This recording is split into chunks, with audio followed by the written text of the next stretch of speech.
hanya sekedar cocokologi. Pada awalnya suruh tes DNA untuk pastikan Rasulullah adalah datuknya, tapi sekarang haramkan DNA karena leluhurnya ber-DNA dukun Yuya. Assalamualaikum warahmatullahi wabarakatuh. Salam Bhinneka Tunggal Ika, salam dari Sabang sampai Merauke. Berbeda-beda tetap satu tujuan, salam Pancasila NKRI harga mati. Mohon di subscribe ya sedulur semuanya. Nasab sudah selesai. Kalau Mbak Alwi bukan cucu Nabi Muhammad dari dalil ilmu nasab mustahil, dari dalil ilmu filolog manuskrip mustahil, dari dalil ilmu rijalul hadis mustahil, dari dalil ilmu sejarah mustahil, dari dalil DNA jangankan cucu Nabi Muhammad orang Arab saja bukan. 100% nasab Mbak Alwi sudah selesai, bukan cucu Nabi Muhammad tapi cucu Nabi Muhammad palsu. Para kawuh, para lenggah kakung ngaputri kang sadrahun ilmu adam anti cara inggih mau idoh hasanah.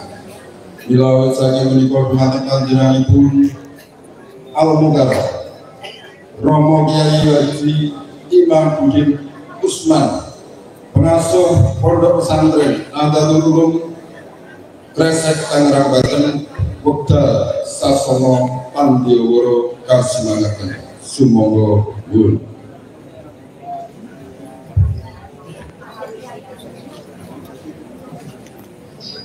Assalamualaikum warahmatullahi wabarakatuh.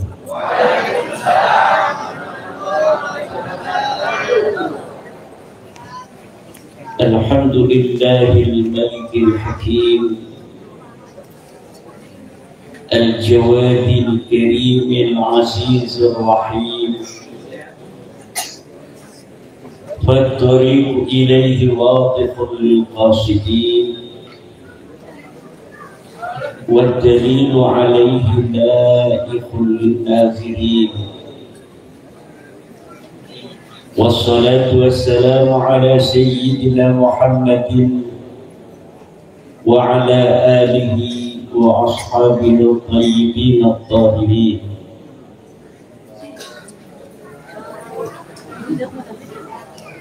يا حي يا قيوم يا منان يا ديان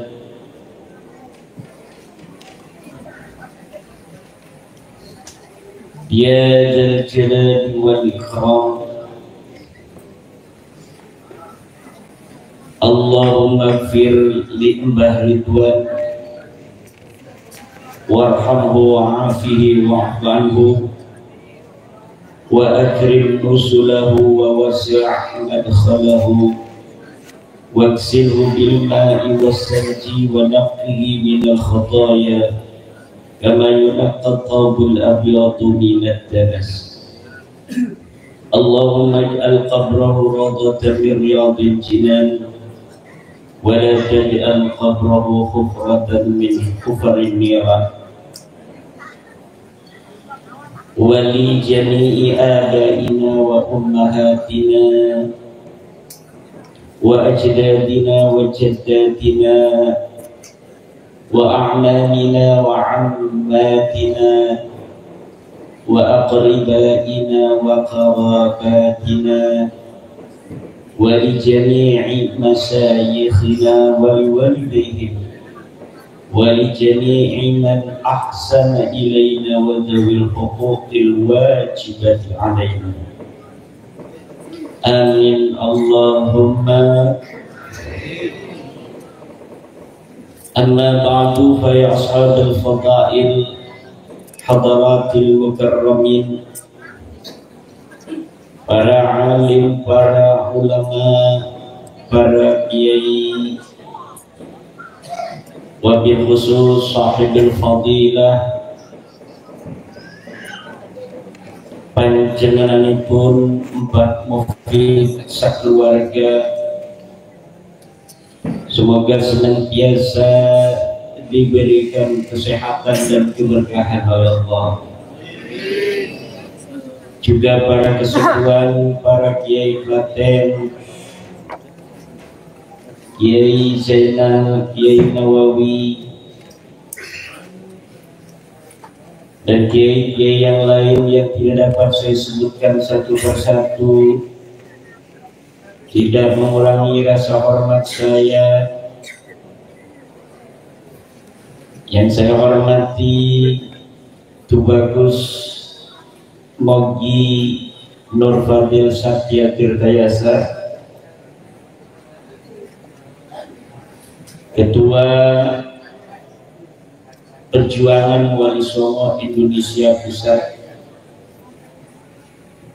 Mbah Udin, dan para pengurus PWI LS Kabupaten Klaten, Ketua Kang Mas Agus Iskandar, Ketua Laskar, dan para bapak, para ibu yang saya muliakan, Bapak Bupati Klaten, Bapak Camat, Bapak Lurah, Bapak Kapolsek, Bapak dan Ramil, Ibu yang hadir semuanya, mugi-mugi Allah berikan panjang umur, sehat badan semuanya, bapak-bapak juga banyak rezeki, anak-anaknya mudah-mudahan menjadikan anak saleh dan salehah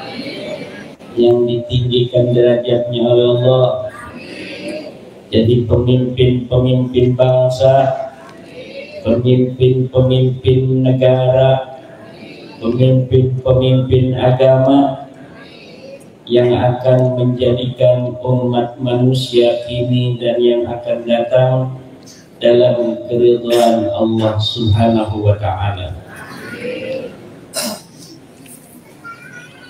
Dalam suasana yang penuh dengan kesyahduan, malam hari ini kita kumpul dalam rangka haul Mbah Ridwan, kakenda daripada Mbah Mufid. Kita berdoa semoga Mbah Ridwan Allah angkat derajatnya di sisinya. Allah terima segala amal baktinya, segala perjuangannya ketika beliau hidup, dan Allah ampuni segala dosa-dosanya. Dan anak cucunya Allah jadikan anak cucu yang berbakti kepada leluhurnya, juga anak cucu yang akan meningkatkan derajat keluarga dari sekarang sampai hari kiamat. Haul merupakan tradisi.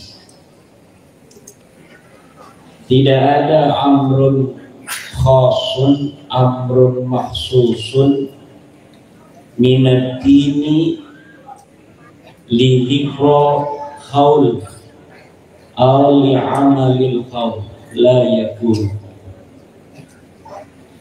Bahkan haul ini merupakan tradisi keagamaan yang otentik berasal dari Nusantara. Artinya apa? Sebelum agama Islam hadir di Klaten, ini leluhur kita memang suka haul. Orang-orang Jawa zaman dahulu sebelum adanya Islam suka haul, tapi namanya bukan haul, dulu namanya serada.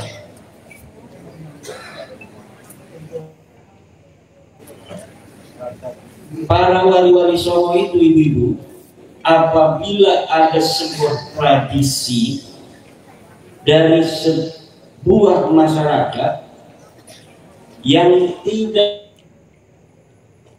ada nahyun khasun maksusun, tidak ada larangan khusus tentangnya, maka adat dan tradisi itu ditransformasi dengan ditenagai dan diisi oleh nilai-nilai Islam. Itulah kenapa dakwahnya Wali Songo itu ibu-ibu diterima oleh bangsa kita Nusantara. Karena cara dakwahnya Wali Songo, cara dakwah rahmatan lil alamin, cara dakwah yang merangkul bukan memukul, cara dakwah yang manis tidak bengis, cara dakwah yang menghormati kemanusiaan, cara dakwah yang berusaha memahami kearifan lokal daripada mad'u, objek dakwah daripada Wali Songo itu sendiri. Islam sudah datang di Nusantara ini sejak abad ketiga Hijriah.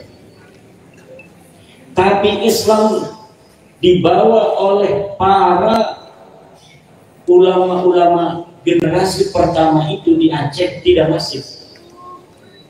Kenapa? Waktu itu para ulama belum menemukan formula yang tepat bagaimana cara menyebarkan Islam di Nusantara. Mereka menyamakan cara menyebarkan Islam di Nusantara dengan cara yang disebarkan di Arab. Tentu setiap daerah secara klimatologis memiliki kekhasan, memiliki kekayaan lokal, memiliki kearifan lokal. Tidak semua daerah bisa dimasuki Islam dengan cara yang sama dengan daerah lainnya, termasuk daerah sakral yang bernama Nusantara ini. Bagi orang yang belum tahu celahnya, cara menyebarkan Islam di Nusantara ini zaman dulu banyak yang gagal. Abad ketiga sudah masuk di Bandar Khalifah di Sumatera, sekarang wilayah Aceh. Tetapi hanya pendatang-pendatang dari Arab yang mau masuk Islam. Pendatang-pendatang yang dia berdagang dalam agama masa lalunya, misalnya dari Afghanistan, dari Bangladesh, dari Perindapan, India, datang ini dari Bani Qatadah, dari Mekah, keturunan Nabi dari Bani Qatadah, menyebarkan Islam. Mereka mau menerima pendatang ini, tapi orang asli Nusantara, orang Aceh, belum mau memeluk agama Islam. Tercatat agama Islam sudah dipeluk di Aceh baru pada abad ke-8 Hijriah. Dari mana diketahuinya? Dari pelancong dari Maghribi, dari Maroko, namanya Ibnu Battuta 779 Hijriah. Dia berkelana kemudian sampailah ke negeri Jawa.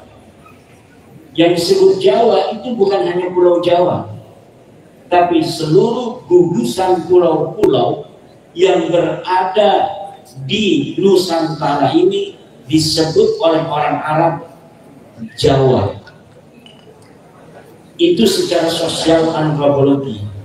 Tapi secara geografi orang Arab memanggilnya daerah kita ini Arsadil. Orang Portugis memanggil kita ini Archipelago. Kita sendiri senang memanggilnya Nusantara. Dalam tradisi sosiologis antropologis itu istilah Jawi itu sampai masa Syekh Nawawi Tenara Al-Bantani, sampai masa Syekh Ahmad Al-Fattani di abad 19, itu orang Thailand masih disebut Al-Jawi Al-Fattani. Kalau Syekh Nawawi disebut Al-Jawi Al-Bandani. Dari Minangkabau Al-Jawi Al-Minangkabawi. Dari Aceh Al-Jawi Al-Aziz. Tetapi secara antropologis, geografis, kita dikenal dengan Al-Khabil. Jadi kalau ada kalimat Al-Khabil, itu maksudnya fal muradu biha Nusantara. Idza utliqa Al-Khabil fal muradu biha Nusantara. Archipelago, semua gugusan pulau-pulau di dunia ini banyak. Tapi kalau ada kalimat archipelago, itu maksudnya gugusan kepulauan Indonesia. Datanglah agama Islam ke Jawa ini belakangan. Banten dulu, kan nyebrang dari Sumatera, Banten, atau dari pelabuhan kayak di Tanjung Perak, Gresik, Tuban, itu agak berbarengan. Daerah-daerah pedalaman yang selatan seperti Klaten, Jogja, Solo Raya, ini belakangan baru fit. Kenapa jauh dari pantai utara? Pedagang-pedagang itu kenapa milihnya pantai utara? Kenapa wali-wali Songo membangun peradaban Islam di pantai utara? Karena relatif lautnya tidak terlalu galak. Mereka itu tidak seperti kita orang Nusantara yang leluhurnya adalah pelaut. Leluhur kita, nenek moyang kita adalah seorang pelaut. Kita bukan hanya bisa menundukkan utara, kita juga bisa menundukkan selatan. Makanya di Cilacap, di selatan itu ada pelabuhan. Ditundukkan oleh siapa yang berani menundukkan ganasnya ombak selatan? Hanya keturunan Nusantara asli. Kalau keturunan orang-orang luar, mereka tidak berani melihat ombak yang begitu tinggi. Yang bisa menundukkan itu adalah pelaut-pelaut Nusantara asli. Kenapa? Dijaga oleh Nyi Roro Kidul. Ketika Nyi Roro Kidul melihatnya itu Kang Mas Durajat, wah ini cucu saya. Tapi kalau melihatnya Balawi, wah ini.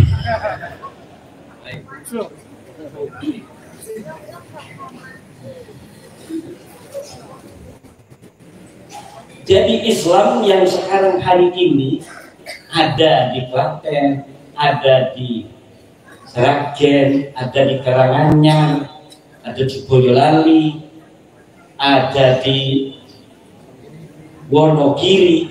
Ini adalah Islam Wali Songo. Islam non? Nah, bisa bahasa Sunda itu.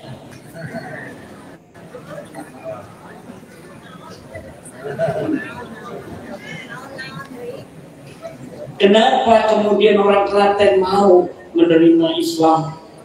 Karena para wali Songo mengedepankan hati di dalam bagaimana menyampaikan dakwah Islam.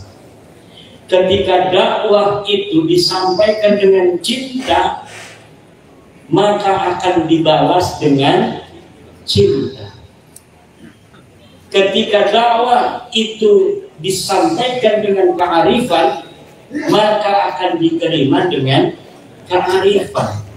Dan inilah yang dilakukan oleh Wali Songo. Maka pada abad ke-14, menurut Profesor Dr. Agus Sunyoto, hanya dalam waktu 40 tahun para Wali Songo berhasil pantai selatan semuanya masuk Islam. Hanya dalam tempo singkat 40 tahun. Jadi maka tidaklah terlalu berlebihan jika dikatakan bahwa penyebar agama Islam di Indonesia ini Wali Songo. Bukan menafikan para da'i, para doa yang menyebarkan sebelumnya yang belum berhasil itu. Tetapi ketika kita ingin mengatakan siapakah yang berhasil menyebarkan agama Islam sampai diterima begitu masif oleh mayoritas masyarakat Nusantara, jawabannya menurut penelitian Profesor Dr. Agus Sunyarto hanyalah Wali Songo.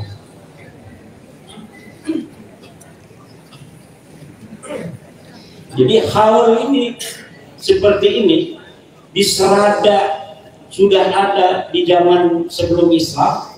Wali Songo melihat ini orang Jawa ngapain katanya kumpul-kumpul begini. Oh, lagi mengenang 1 tahun wafatnya orang tua kami. Rapat ini para Wali Songo.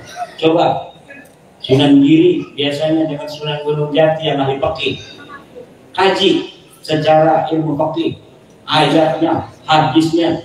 Kalau kita transformasikan dengan nilai Islam, apakah bertentangan atau tidak? Dikaji tidak.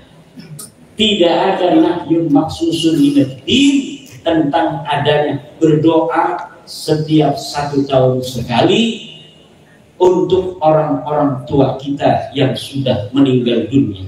Bahkan ajza daripada haul itu, bagian-bagian semuanya adalah merupakan ibadah yang mustahabbah. Coba kalau kita ajza daripada haul, haul ini al-kull, setiap kul lahu ajza. Ajzanya apa? Baca Yasin, baca Fatihah. Tadi ada apa namanya itu, bacaan apa tadi?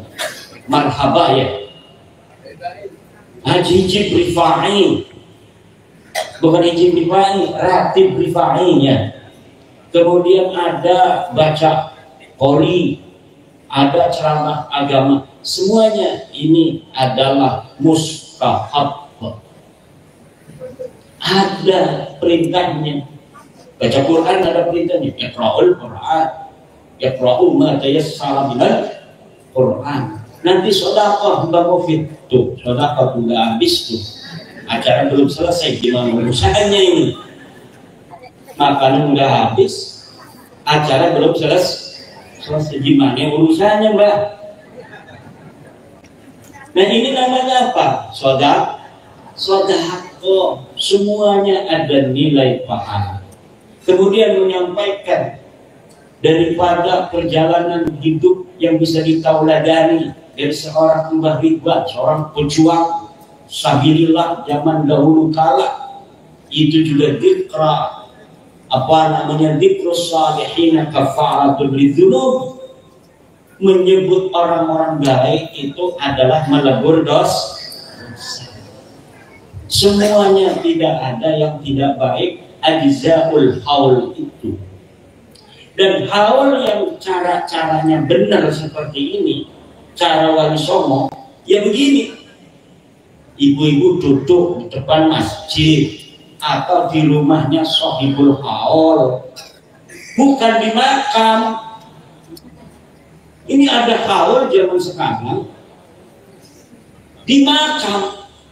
Makamnya ditaruhin kembang-kembang sampai makamnya nggak kelihatan, yang kelihatan kembang kayak kue ulang tahun. Ditaruhin payungnya juga ditaruhin kembang-kembang lagi, lalu duduk ngelingkar kayak orang nunggu berangkat ini kue kapan dibagi gitu. Nah ini laisa min adatina, laisa min adatina, tidak merupakan bagian daripada ajaran Wali Songo. Ajaran Wali Songo kita ziarah, tapi kita tidak tazyinul qabri wa taqdisuh, tidak menghias kuburan. Kita juga tidak mensucikan kuburan, tidak menganggap dia ini seperti apa namanya Hajar Aswad sampai misalnya diciumin. Nah, untuk ini ajaran Yahudi, ini ajaran Nasrani. Gimana jangan lupa apa? Banyak tuh katanya pakai jubah-jubah nyiumin kuburan. Jangan ngomong ajaran Yahudi, ajaran Nasrani. Ada dalilnya enggak? Dalil di Al-Quran udah ada, dalil dari hadis udah ada. Tapi lihat dalam kitab Ihya Ulumuddin, maqala al-Ghazali fi qala al-Ghazali innal massa wat taqbila bil mashahidi adatul yahudi wan nasara. Bahwa memegang kuburan, batu nisan, wat taqbil dan menciumnya adatul yahudi wan nasara, itu adalah adabnya orang Yahudi dan orang Nasrani, bukan adat ulama-ulama Islam, bukan adat ulama-ulama Jawa, bukan adat ulama-ulama NU, bukan adat ulama-ulama PWI yang merupakan penerus yang sah daripada Wali Songo. Ini ada penerus Wali Songo itu sekarang banyak yang ngaku, tapi penerus yang sah dari ajaran Wali Songo sekarang adalah perjuangan Wali Songo Indonesia, Laskar Sabilillah.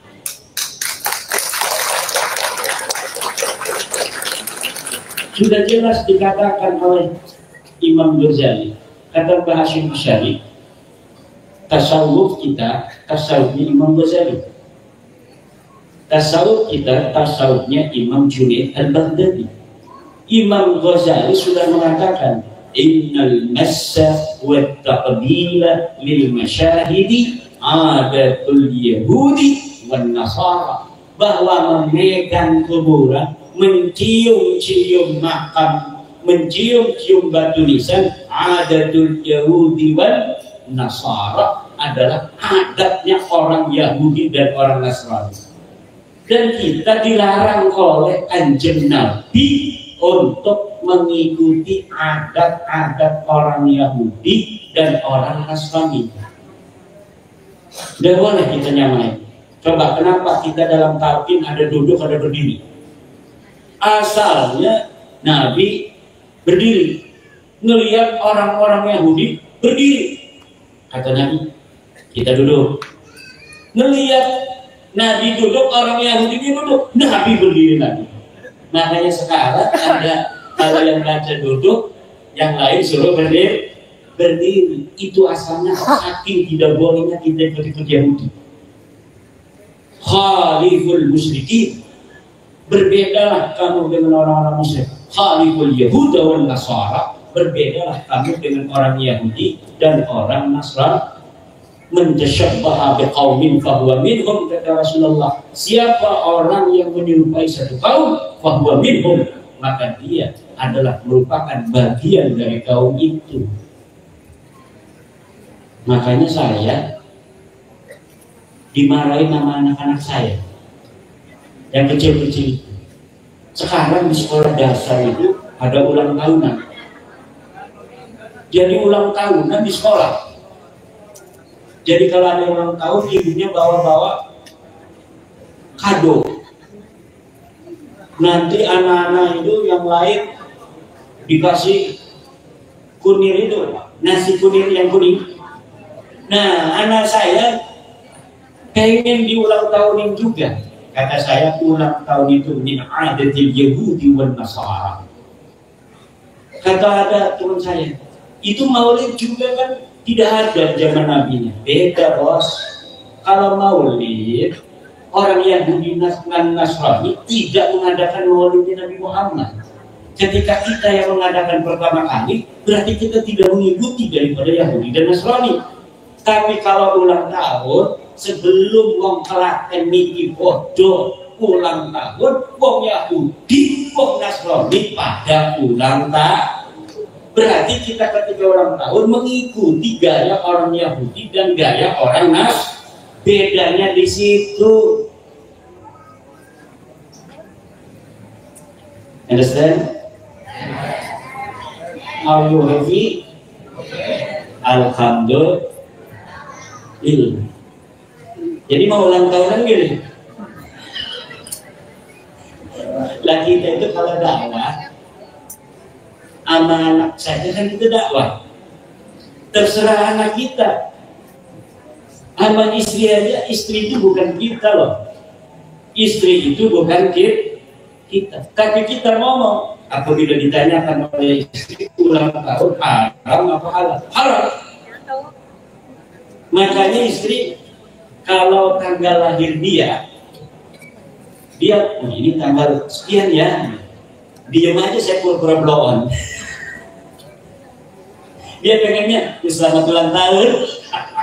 Dan ngomong selamat ulang tahun begitu juga berarti kita muafiqun bi'adatil Yahudi wan Nasara. Banyak yang tidak setuju dengan saya, enggak apa-apa. Katanya kalimat itu kayak orang Wahabi, apa-apa enggak boleh. Bukan enggak boleh. Maulid nanti enggak boleh dong kalau misalnya ulang tahun enggak boleh. Beda bos. Istidlalnya bagaimana? Karena maulid tidak pernah dilakukan oleh Yahudi dan Nasrani. Kita sebagai orang yang mengadakan sendiri. Jadi kita bukan follower, kita bukan pengikut, kita mengadakan sendiri mastahsanna, sesuatu yang kita anggap baik menurut kita. Kalau ulang tahun itu baik menurut Yahudi, baik menurut Nasrani, kenapa kita mengikuti? Karena orang Yahudi Nasrani sudah melakukannya dan happy kan. Satu lagi keuntungan buat laki-laki, kalau kita tidak setuju ada ulang tahun, kita nggak ada pengeluaran tambahan. Alhamdulillah. Setuju ya? Ini ulang tahun kemarin istrinya. 7. Tapi kalau ada yang ulang tahun saya nggak marah. Itu namanya cara dakwah. Jangan misalnya gini, Mbak Mufid ngajar ngaji. Hei, dulur, ojo bodoh nanggep dangdutan. Ngajar ngaji nih. Pas itu ada tetangga dangdutan. Nampak Mbak Mufid gak mau ngajar ngaji lagi. Itu namanya Mbak Mufid tidak ikhlas di dalam mengajak manusia. Mbak Mufid itu berarti memakai hawa nafsu. Nggak ngargain saya katanya. Dia ngaji sama saya setiap malam Selasa jam-iyahan pengajian di masjid. Saya yang ngajar. Saya ngomong kalau hajatan jangan nanggap dangdutan. Pas dia hajatan nanggap dangdutan, udah kalau di sini ngaji berhenti aja. Nah itu namanya kita dalam mengajak la lillahi ta'ala, bukan karena Allah tetapi karena hawa. Kalau kita sudah menyampaikan orang mau ikut, alhamdulillah. Enggak ikut pun enggak ada urusan. Yang penting kita sudah menyampaikan. Kadang Nabi kalau lagi ngomong, qad ballaghtu, apakah aku sudah menyampaikan? Na'am ya Rasulullah, qad ballaghta. Tuhan telah menyampaikan. Artinya, kalau kita sudah menyampaikan sebuah hukum daripada Allah, orang mau melakukan, orang tidak melakukan, nggak ada urusan sama kita. Pengajian kita ngaji, punya jamaah. Kita ngomong ada babnya, ini bab misalnya tentang i'anah 'alal maksiyah, menolong terhadap maksiat. Kalau misalnya ada tetangga kita mau hajatan nanggapnya dangdut, maka kalau misalnya tenda dangdutnya datang, jangan sampai kita ikut-ikut nurunin tenda dangdutan, karena itu termasuk dalam kategori al-i'anah 'alal maksiyah. Tiba-tiba tetangganya dangdutan, dipanggil Mbak Mufid suruh baca Syekh Abdul Qadir Jailani. Kalau di kampung saya kalau mau hajat baca Syekh Abdul Qadir Jailani dulu. Nah Kalau misalnya kita ini sebagai dai kemudian tidak mau, kamu ini apa namanya hajatnya mau nanggap dangdut, berarti ada maksiat, saya tidak mau. Bos, beda bos. Kita berdoa untuk keselamatan dan kebaikan hajatnya, dengan dangdutannya itu hal yang berbeda. Jadi dai, jadi ulama itu harus lentur, layyin, jangan keram.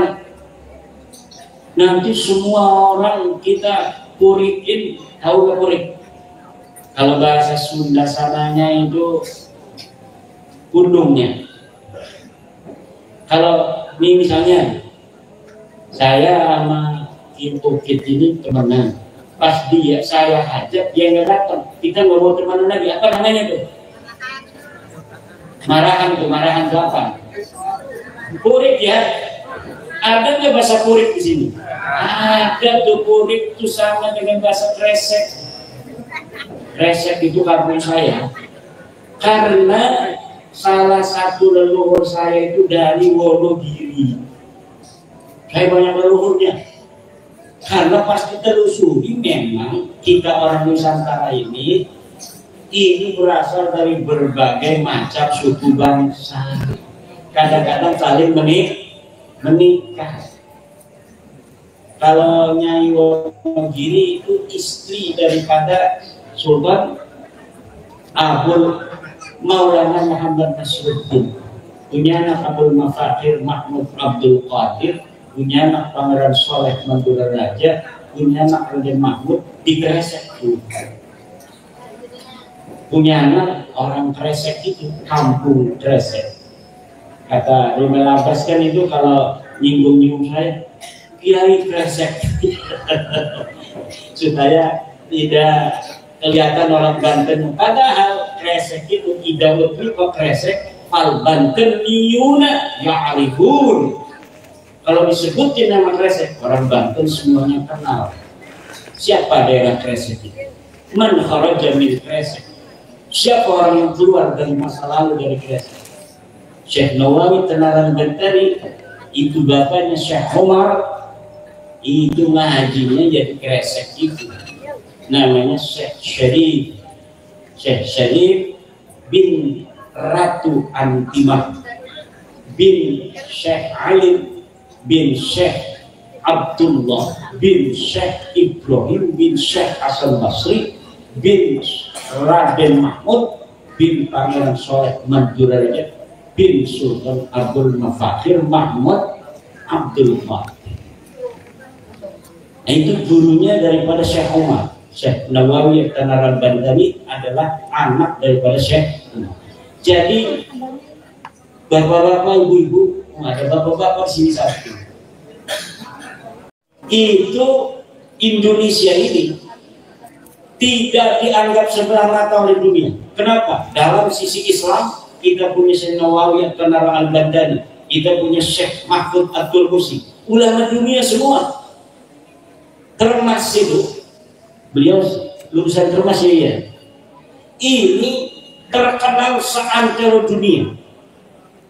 Syekh Nawawi, Syekh Mahfud Termas, kemudian Syekh Arsad Al-Banjari, Syekh Khatib Al-Minangkabawi, Syekh Khatib Syambas, Syekh Abdul Karim Al-Bantani, Syekh Abdullah bin Abdul Bahar Al-Bantani, semuanya karangan kitabnya banyak. Dan sekarang juga ada pengarang kitab di Nusantara yang tidak mau keluar. Saya termasuk pengarang kitab yang suka keluar, suka ceramah, suka resorting. Tapi banyak ulama-ulama yang kitabnya hari ini dibaca di luar negeri, orangnya masih hidup, tapi orang Indonesia sama sekali tidak kenal. Di Madura itu ada Syekh Kaifur Ali Wafa. Mungkin pengurus PBN aja nggak kenal, atau kenal udah bawa-bawa, malah bawanya orang-orang yang nggak jelas dari luar negeri. Yang kalau di sini levelnya itu level anak pelosok baru 3 tahun, suruh ceramah di PBN. Ilmunya itu hebatan orang-orang Nusantara. Hari ini siapa orang yang paling banyak hafal kitab Alfiah? Negara mana orang yang paling banyak hafal kitab Alfiah? Indonesia. Orang yang kalau ngaji dari satu kitab mulai Alhamdulillahirabbil alamin sampai tamat walam sawab, tidak ada satu huruf pun yang ditinggal orang mana? Orang Indonesia. Apakah orang Indonesia sama orang Mesir? Tidak. Kalau betul-betul orang-orang yang berilmunya dari Indonesia ini mau keluar, maka ulama-ulama dunia hari ini yang hidup bisa jadi kalah oleh ulama-ulama Indonesia. Tapi ulama Indonesia yang alim-alim kadang-kadang nggak mau ikut-ikutan campur, nggak mau masuk PCNU, nggak mau masuk PWNU, apalagi PBNU. Dia maunya ngajar ngaji aja sama santrinya.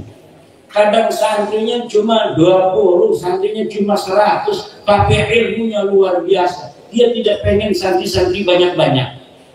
Banyak ahli ilmu yang seperti itu. Mbah Ihsan Jampes, pengarang kitab Sirajul Talibin, yang kitabnya mendunia, baru wafat tahun 50-an. Orang Indonesia nggak ada yang kenal waktu masih hidupnya. Tapi ketika sudah wafat, Syekh Ihsan Jampes ini terkenal di seluruh dunia karena cara penulisan kitabnya yang halus bagaikan karangan orang Arab. Makanya saya itu yakin kalau diadakan MTQ tingkat internasional, orang yang paling teliti baca kitab sedunia itu bukan orang Mesir, bukan orang Saudi, bukan orang Madinah, tapi hari ini yang paling teliti baca kitab orang Indonesia.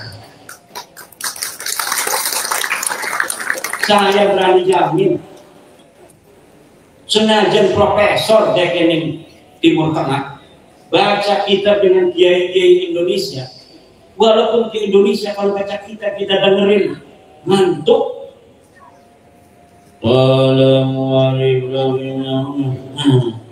Nangis ngucap sapa kiai musoni, ja'a Zaidun rakiban wistaqa, Zaidun sapa kijai rakiban halaqauni rakiban nanung.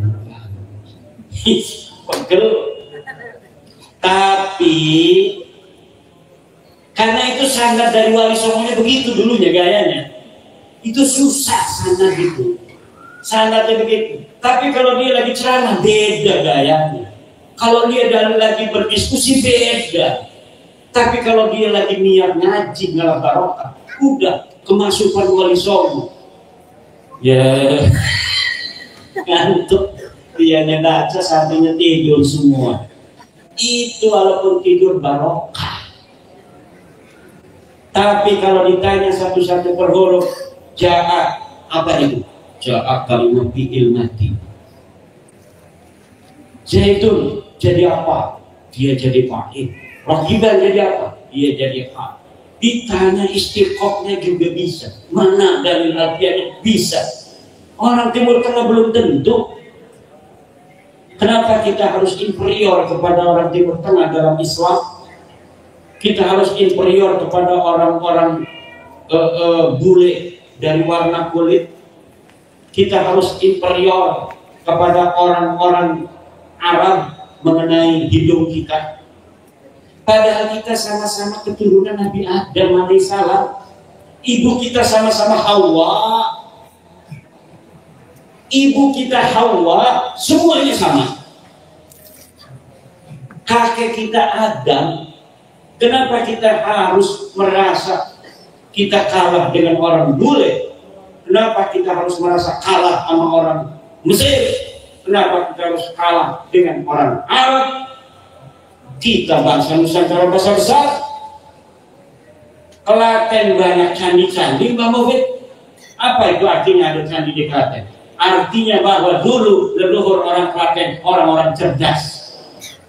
Disangka ini gampang kita bikin candi, susah. Sampai sekarang itu orang belum bisa mikir bagaimana cara ngangkat batu ke Candi Borobudur.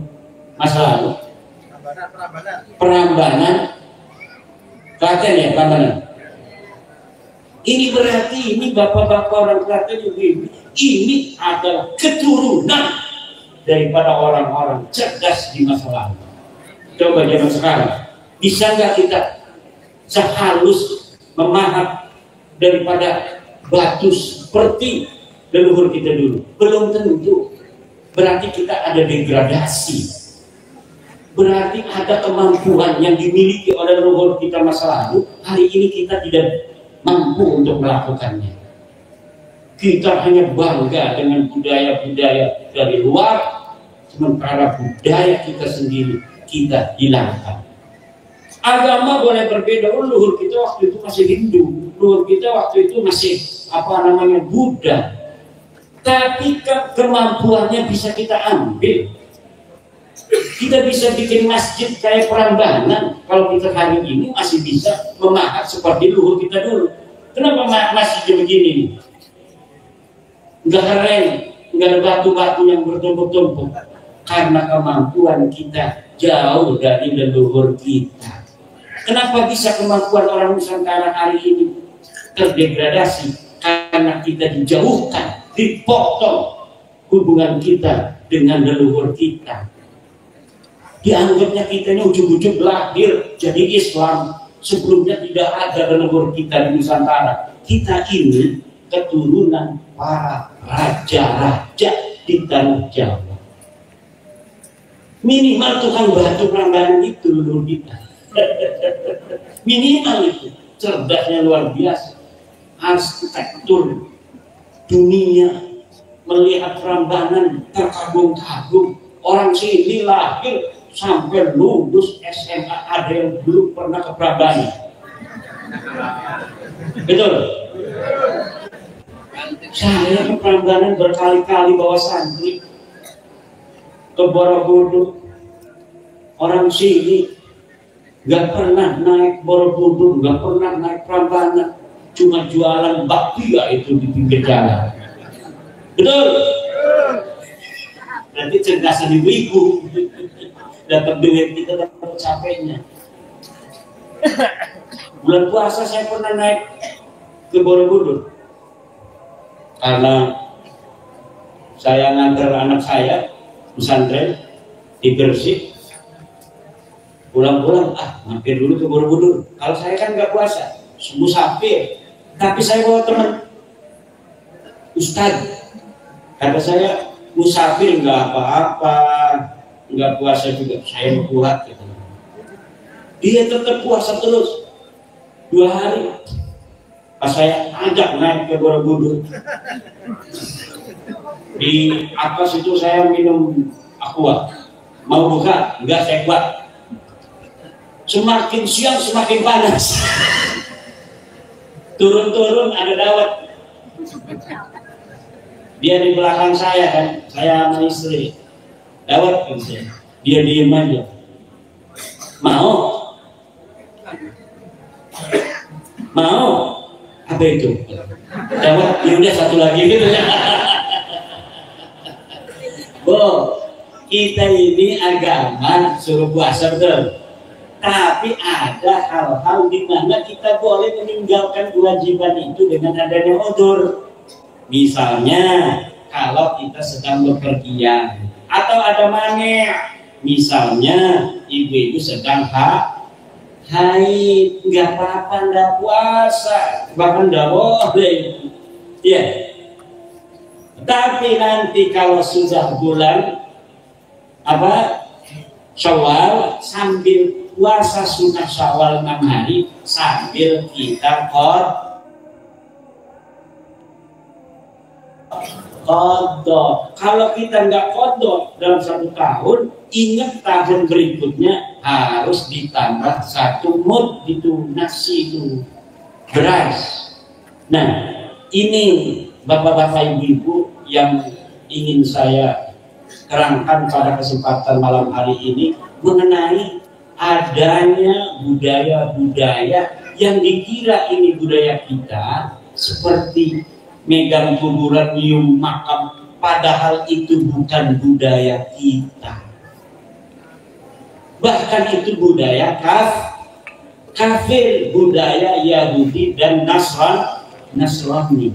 Maka jaga anak kita jangan sampai ikut nih golongan orang-orang yang suka nyiumin kuburan. Durhaka. Kita biarkan anak kita, keluarga kita, istri kita mengikuti kabin-kabin yang suka nyium makam itu, berarti kita membiarkan anak keluarga kita untuk mengikuti cara Yahudi dan cara Nasrani. Sudah jelas dalam kitab Ihya Ulumuddinnya. Lihat, cari kitab Ihya Ulumuddin. Saya ulangi lagi, innal massa wa taqlila lil masyahidi adatul yahudi wan nasara. Belum lagi menghadiri cerita-cerita khurafat, rantai emas dari langit, hujan susu, mi'raj 70 kali. Ini lihat di dalam kitab Hadhihi hiya as-sufiyyah fi Hadramaut. Apa yang dikatakan ulama tentang cerita-cerita Ba'lawi? Inna hadhil qisasa kufrun bawahun la yajuzu i'tiqaduha wa la ar-riwayatu anha illa ala sabil tahakkumi wa raddi 'alaiha. Bahwa tidak boleh kita meyakini daripada kisah-kisah khurafat yang diceritakan oleh Ba'lawi itu. Saya ulangi lagi supaya satu-satu kalimatnya. Inna hadhil qisasa, bahwa sesungguhnya kisah-kisah Ba'lawi ini, karena kitab itu khusus menerangkan tentang kisah-kisah Ba'lawi. Kufrun bawahun, dia adalah kekufuran yang nyata.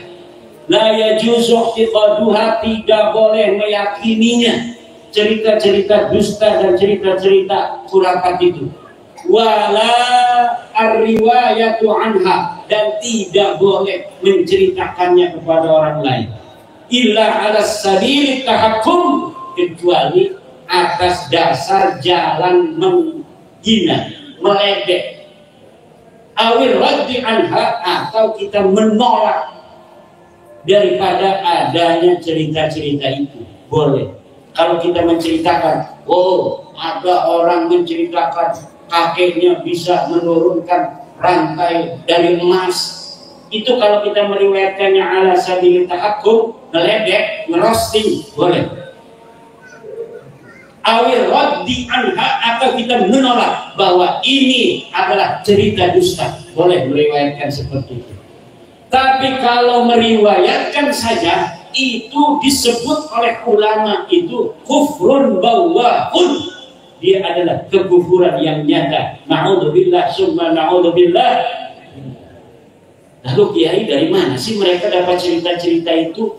Kalau memang dulunya nggak pernah terjadi cerita-cerita dusta, cerita-cerita palsu, dari mana mereka sampai bisa ngarang-ngarang kitab berjilid-jilid tentang cerita-cerita keramat-keramat palsu? Ibnul Jauzi kenal? Beliau mengarang sebuah kitab namanya Talbisu Iblis. Kitabnya apa namanya? Talbisu Iblis. Kata Ibnul Jauzi, inna iblisa qad labasa qauman minal mutaakhirina fawada'u hikayatin likaramatil awliya'i litashyidihim ala za'mihim amral qawmi fakashafallahu amrahum bi ulama'in naqal. Saya agak lupa itu apa namanya urutan yang sebenarnya al-kama qala Ibnul Jauzi, bahwa begini kata Ibnul Jauzi, inna iblis, bahwa sesungguhnya iblis qad labbasa, dia telah menyelirukan qauman minal mutaakhirin, satu golongan dari ulama-ulama sekarang, ulama-ulama belakangan.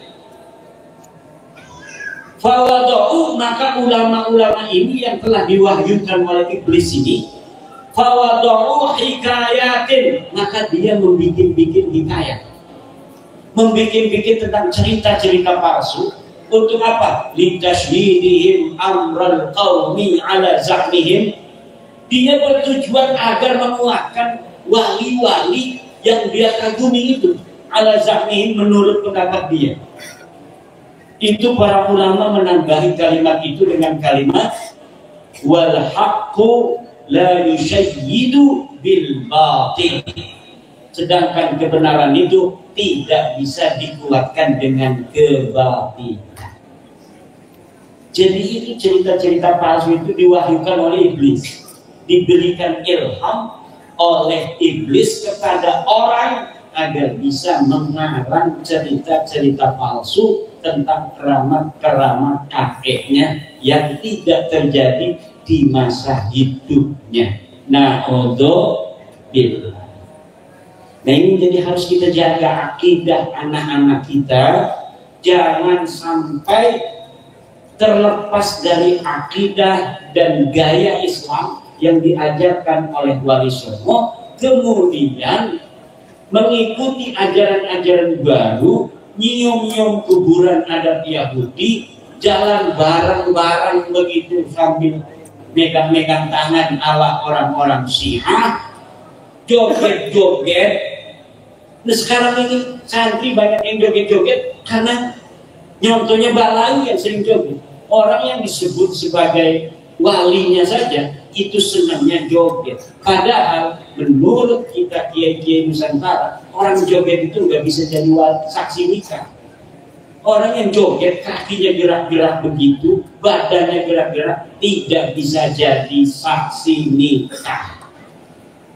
Tapi sekarang sudah biasa. Kenapa? Karena yang menjadi panutan dan tauladan bukan kiai-kiai Nusantara, tapi orang-orang Balawi yang ngaku cucu Nabi, tapi tidak terkonfirmasi. Karena dia sudah nyata bukan keturunan dari baginda Nabi Muhammad Sallallahu Alaihi Wasallam. Inilah yang dapat saya sampaikan. Mudah-mudahan ada manfaatnya. Kita berdoa mudah-mudahan Mbah, ini fotonya Mbah ya? Kok mirip Mbah Mufid? Gantengan Mbahnya Mbah Mufid ini. Mbah Mufid berani, tapi kayaknya kakeknya lebih berani. Betul, Kiai Nawawi. Kiai Nawawi ini kenal ya, temenan waktu kecil buletan melulu. Sampai sekarang kadang-kadang suka buletan. Betul. Mudah-mudahan Mbah Ridwan Allah ampuni, Allah angkat derajatnya. Mbah Mufid Allah berikan umur panjang, berikan kesehatan, dan kita semua semoga Allah berikan umur panjang, kesehatan, rezeki yang banyak melimpah, ditambahin semuanya oleh Allah. Untuk bapak-bapak tambahin segala-galanya, boleh Bu? Amin. Istrinya belum juga ya? Enggak? Gimana sih? Sayang sama suami enggak? Sayang sama suami enggak? Sayang sama suami berarti kesenangan suami harus diturutin. Siap? Demikianlah Ibu, mudah-mudahan ada manfaatnya. Wallahu muwaffiq ila aqwamit thoriqin. Wassalamualaikum warahmatullahi wabarakatuh.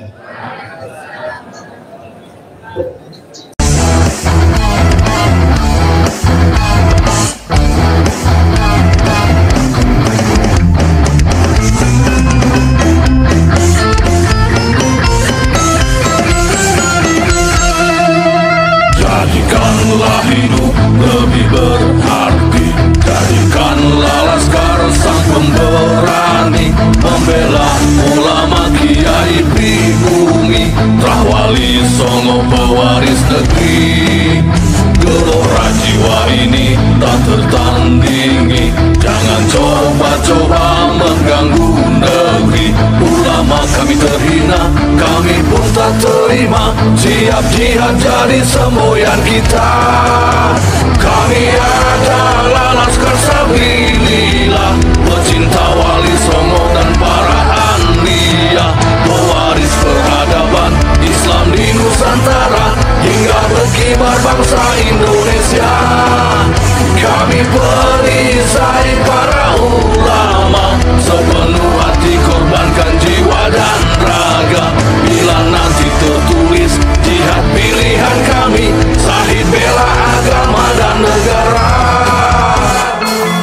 Kami terlahir di bumi pertiwi, terpatri suci sejarah negeri. Korbankan darah nyawa leluhur kami, jangan kau coba rubah dan kau pecundangi.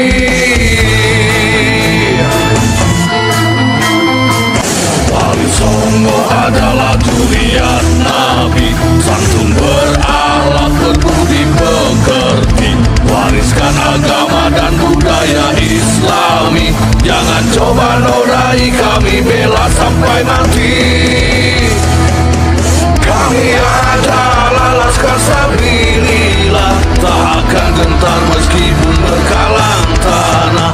Demi bela agama, juga bela negara, ikhlas jihad dan Syahid bersama ulama. Relakan kami pergi dan berjuang, jadi perisai terah wali dan kebenaran.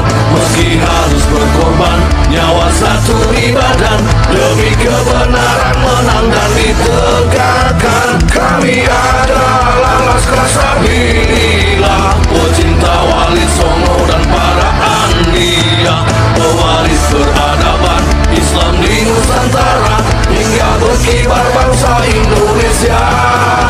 Kami perisai para ulama, sepenuh hati korbankan jiwa dan raga.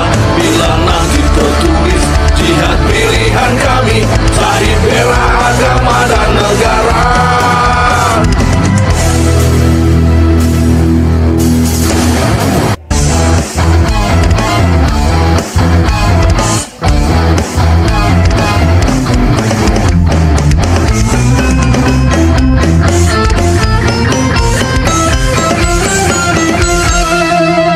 Jadikanlah hidup lebih berarti, jadikanlah Laskar sang pemberani, membela ulama kiai pribumi, terah Wali Songo pewaris negeri.